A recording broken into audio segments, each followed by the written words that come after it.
बना था जहाँ के नियम कायदे कानून कुछ अलग होते थे। इस जेल के कैदी डेली अपने घर से बस्ता टांग के यहाँ पे आते हैं दिहाड़ी करने। कई माँ बाप उनके बच्चों को खुद इस जेल में फेंक के जाते हैं ताकि उनका बच्चा जिंदगी में एक सक्सेसफुल दिहाड़ बन सके। दरिंदे रोक दे बच्चा। मैं अपनी दिहाड़ी करने वैन से जाता था। हमारी वैन वाले ड्राइवर का नाम था भैया जी और उसकी वैन का नाम था मैजिक, जिसका हर दूसरे दिन टायर पंचर हो जाता था। बच्चे लोग स्कूल जाके पढ़ना सीखे ना सीखे टायर पंचर बनाना जरूर सीख जाते थे। लेकिन भैया जी से मेरा अलग अटैचमेंट था। उनसे मेरे को दिल से नफरत थी। ये आदमी सुबह 5 बजे आके मेरे घर के सामने हॉर्न बजाता था। अरे भैयू, ओए भैयू, जल्दी से तैयार हो जा बेटा, 5 मिनट में निकलना है फटाफट। 9 बजे का स्कूल है यार हमारा। लेकिन ये आदमी सुबह सबसे पहले आके मेरे को लेता था। उसके बाद हम 3-4 घंटे पूरे शहर भ्रमण पे निकलते थे। शहर के पूरे आखिरी कोने से बच्चे ले लेके आता था ये आदमी। जहाँ पे वैन जा भी नहीं सकती उधर कूदा कूदा के ले जाता था ये, और फिर टायर पंचर हो जाते थे। शाम पड़े वापस से हमको घर घर छोड़ के आता था ये। जिंदगी बर्बाद कर दी थी भैया जी ने मेरी। सबसे पहले लेते थे और सबसे आखिर में छोड़ते थे। लेकिन मैं फिर भी उसी वैन में जाता था क्योंकि चमेली भी हमारी वैन में ही आती थी। और बात यह है कि वो मेरे पास ही बैठती थी, मतलब मजबूरन। उसके पास और कोई ऑप्शन ही नहीं बचता था और मैं बचाता भी नहीं था। मैं घर पे जाते से जो 2-3 घंटे मेरे को सोने के लिए मिलते थे उसमें सोता नहीं था और मैं प्लानिंग करता था कि कैसे चमेली सिर्फ मेरे पास बैठे। चमेली सबसे आखिर में आती थी और मैं सबसे पहले सुनसान वैन में चढ़ के बस्ता अपने पास में रख के और फसर के सो जाता था। बाकी सारे बच्चे अपना बस्ता गोदी में रखते थे क्योंकि तुम्हारे बाप की वैन नहीं है, मतलब मेरे भी नहीं थी। पर मेरे ऊपर भैया जी को तरस आ जाता था कि बेचारा 5 बजे से आया है, तो वो सोने देते थे। अरे कैसे चला रहा है ये गाड़ी? रुक जा, गाड़ी चलाना नहीं आती क्या? देखो, आदमी इतना तभी चिढ़ता है जब उसकी जिंदगी में कोई लड़की ना हो। नहीं है ना? नहीं, मैं समझ सकता हूँ लड़की ना होने का दुख दर्द। मैं भी किसी जमाने में लड़कियों की तलाश में गली मोहल्ले भटकता था। फिर एक दिन मेरे पास से वो निकली। जैसे ही मैंने हैपन खोल के देखा उसकी आईडी मेरे फोन पे चमक रही थी। हैपन ये एक रियल लाइफ डेटिंग ऐप है। यहाँ पे तुमको वो लोग मिलेंगे जो तुम्हारे आस पड़ोस से निकले हो कभी ना कभी। 100 किलोमीटर दूर रहने वाले लोगों से बात करके फायदा ही क्या जब तुम मिल ही ना पाओ। और अगर तुम्हारी घिनौनी शक्ल देख के यहाँ पे तुमसे कोई प्यार मोहब्बत नहीं भी करता है तो तुम फ्रेंडशिप तो कर ही सकते हो फिर भी। So go and check it out happen. Link is in the description. लेकिन मैं सोता नहीं था। मैं आंख बंद करके चमेली के घर का इंतजार करता था। तो क्योंकि चमेली आखिरी में आती थी तो वैन पूरी पैक पुक हो रखी होती थी। बच्चे बाहर उबल रहे होते थे और मैं अपना बस्ता पास में रख के एक्टिंग देखो एक्टिंग। और जैसे ही वो आती थी, हड़बड़ाना नहीं, ऐसे टाइम पे हड़बड़ाते नहीं है कि फटाफट बैग उठाया और आओ इधर बैठो जल्दी। मत करना ये हरकत, भाग जाएगी वो। ठरक नहीं झलकना चाहिए जरा सिक भी, एकदम सटल रखना है। क्या हुआ? और कहीं जगह नहीं है क्या? तेरे मुंह में मूत दूंगा मैं। अच्छा ठीक है, इधर ही बैठ जाओ। देख रहे हो एक्टिंग देखो तुम लौंडे की। ना जाने कौन सी नशीली खट्टी मीठी खुशबू लगा के आती थी चमेली। आज तक उसकी खुशबू है मेरी नाक में। मैं वो खुशबू का पूरा मजा ले ही रहा होता हूँ, इतने में एकदम भभका बास आती है निकाह से। जैसे ही मैं बाहर झांकता हूँ, मरा हुआ कुत्ता पड़ा है वहाँ पे। एक काली कार सूख करके निकली और मेरे बच्चे को मार दिया। कैसे करके निकली? शूक। ऐसे नहीं निकली थी, मैं यहीं पे खड़ा था। वो कार आई थी और जैसे ही वो बच्चा नीचे आया तब वो खड़ा, वो बच्चा चिल्लाया और फिर कार शूक करके भाग गई। उधर कुछ बच्चे ऑटो रिक्शा से भी आते थे स्कूल। ऐसा लगता था कि पूरे स्कूल के बच्चे इस एक ऑटो रिक्शा में ठूस ठूस के ले जाता है वो। ये ऑटो वाले और भैया जी दोस्त थे और अब ये बीच सड़क पे रेसिंग लगवा रहे हैं। इनकी गाड़ियां उबला रही है बच्चों से, पर फिर भी नहीं मान रहे ये लोग। नहीं जीतूंगा। स्कूल जाके वो पीछे मुलट के देख रहा है तो एक बच्चा नहीं बचा उसके ऑटो रिक्शा में। हमारे भैया जी बेचारे पीछे से उनके गिरे हुए बच्चों को उठा उठा के ला रहे थे। ये सब हरकतें करके हम लोग जैसे तैसे कैद खाना पहुंच जाते हैं। सुबह 5 बजे से निकलने के बावजूद हम लोग लेट पहुंच रहे हैं। वहाँ पे पहुंच के हमने देखा कि 4 लौंडे मरे हुए पड़े हैं। जिनको डॉन ने मारा है। डॉन हमारे स्कूल की इंचार्ज थी। डॉन का कद छोटा था और पेट मोटा था, और आश्चर्य की बात यह है कि समय के साथ उसकी हाइट कम हो रही थी। मतलब बड़े नहीं बड़े वो चलता एक बार को, पर इसकी कम हो रही थी। डॉन बहुत स्ट्रगल करके कार से स्कूल आती थी खड़े होके, क्योंकि बैठ जाए तो उसको सामने की सड़क नहीं दिखती थी। वो अलग बात है, खड़े होके भी पूरा नहीं दिखता था। हर रोज 2-4 कुत्ते कुचलते हुए आती थी वो। फिर मेरे को समझ आया कि रास्ते में जो कुत्ते दिखे थे वो डॉन इस कैद खाने में छत पे बैठी रहती थी स्नाइपर लेके। कोई भी कैदी कुछ गलत गतिविधि करता हुआ दिखता था तो वहीं पे, मैडम इनकी लाश का क्या करना है? अरे ये तो आपको पता ही है। कहाँ रह गए थे यार झमू दीदी, फटाफट ये खून वून साफ करो।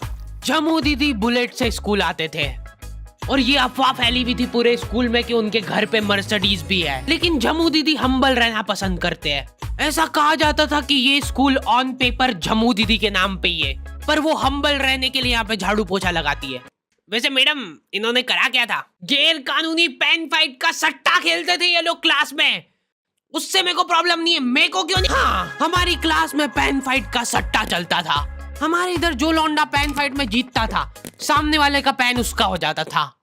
कुछ बच्चे अपना सब कुछ दांव पे लगा देते थे और कर्जे में डूब जाते थे।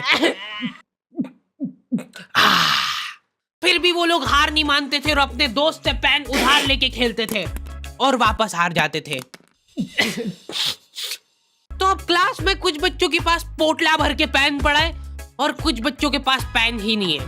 पेन इस कैद खाने की करेंसी थी। जिसके पास जितने महंगे पेन वो उतना रईस। यहाँ पे ब्लैक में पेन इधर उधर होते थे। नॉर्मल लोगों के पास होते थे 5 रुपए वाले जीफी जेल, जो कि तुम एक पन्ने पे लिखोगे तो पीछे 10 पन्ने तक छप जाएगा। और उनसे भी गए बीते लोग होते थे जो 3 रुपए वाला यूज एंड थ्रो लेके आते थे और उससे भी उनकी अच्छी राइटिंग आ जाती थी। बहुत चिढ़ मचती थी यार मैं कौन से। और कुछ चुनिंदा रईस लोग होते थे जिनके पास होता था ट्राईमैक्स।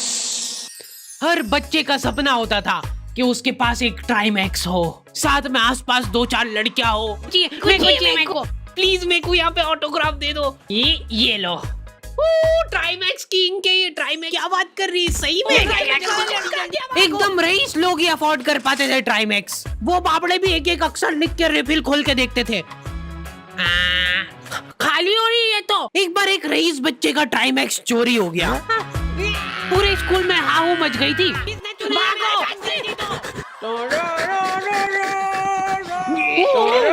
देखो, उस दिन हमको पता चला कि वो आदमी दौड़ भी सकता है। हमारे स्कूल में कुछ भी कांड हो रहा है, ये आदमी सबसे पहले दौड़ के आएगा, पूरा बैग खोल चोर, और बच्चों के बैग चेक करेगा। स्कूल वालों को भी इसकी सैलरी देते वक्त सबसे ज्यादा आखरती है। सैलरी किस चीज की? इस आदमी की शक्ल देख के ऐसा लगता था कि ये स्पोर्ट्स की आड़ में वैन वालों के साथ मिलके बच्चों की स्मगलिंग करता है। इस महान आदमी का नाम था भूषण। इसने अपनी जांग पे टैटू करा रखा था, भू अलग जांग पे, सड़ अलग जांग पे। सर कल से खो खो खेलने के लिए कितनी बजे आना है? वो तो बैग चेक करा पहले तू। इन्होंने पूरे कैद खाने के कैदियों को लाइन से खड़ा कर दिया है। पेन हमारी क्लास के बच्चे का गुमा है और पूरे स्कूल में ढूंढ रहे हैं लोग। आखिरी में पता चलता है कि वो बच्चा घर पे भूल के आ गया था उसका पेन। सॉरी बेटा, एक फेट में मुंह देगा।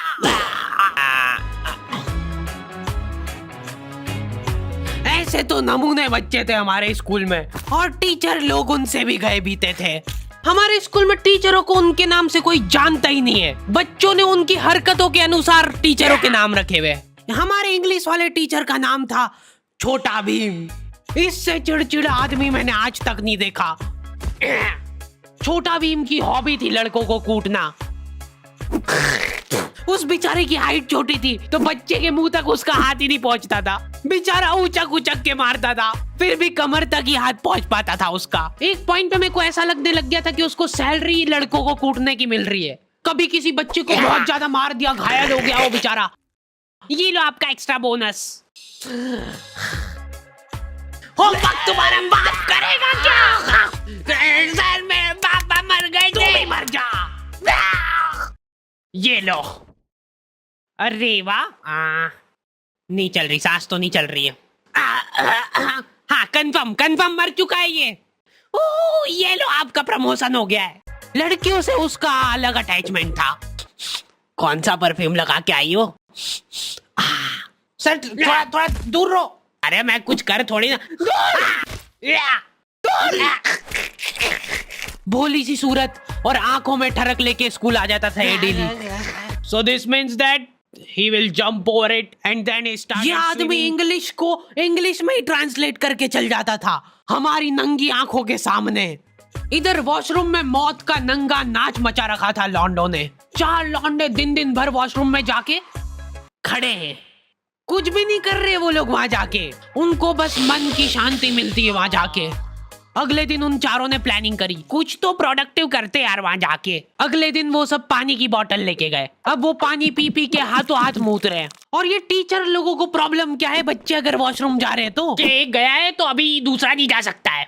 क्यों? तुम्हारे घर की लेटरिन थोड़ी ना है वो कि एक टाइम पे एक जना यूज कर सकता है।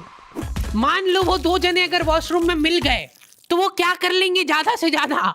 भाई यहाँ का बल्ब निकाल लेते हैं ना। हाँ निकाल लो, फीस भरी है अपन ने। लॉन्डो को ऐसा लग रहा है कि इन्होंने फीस भर के पूरा स्कूल खरीद लिया है। 10 लॉन्डे कॉरिडोर में छाती चौड़ी करके चल रहे हैं प्रिंसिपल के सामने। प्रिंसिपल को इग्नोर कर रहे हैं ये लोग। इनको ऐसा लग रहा है कि इन्होंने फीस भर दी है तो प्रिंसिपल इनके पैर पड़ेगी। उनमें से आधों ने फीस भरी भी नहीं है। हमारा स्कूल बिल्कुल सेफ नहीं था। हमारे वॉशरूम में चोरियां हो जाती थी यार। बल्ब चोरी करने के बाद सब लोग अंधेरे में मूत रहे एक दूसरे के जूते पे। उधर कर। उसके बाद पूरे वॉशरूम में कुछ दिख नहीं रहा है चोरी करने का। तो ये लोग हाँ नल उखाड़ के ले गए। नल कौन ले जाता है? कभी वो मछली वाले साबुन चोरी हो जाते थे, कभी ये फिनाइल की सफेद गोली को माउथ फ्रेशनर समझ के खा जाते थे। भाई इसको चबा मत, इसको चूस, ज्यादा देर तक चलेगी ऐसे। ठंडक हो रही भाई, ठंडक।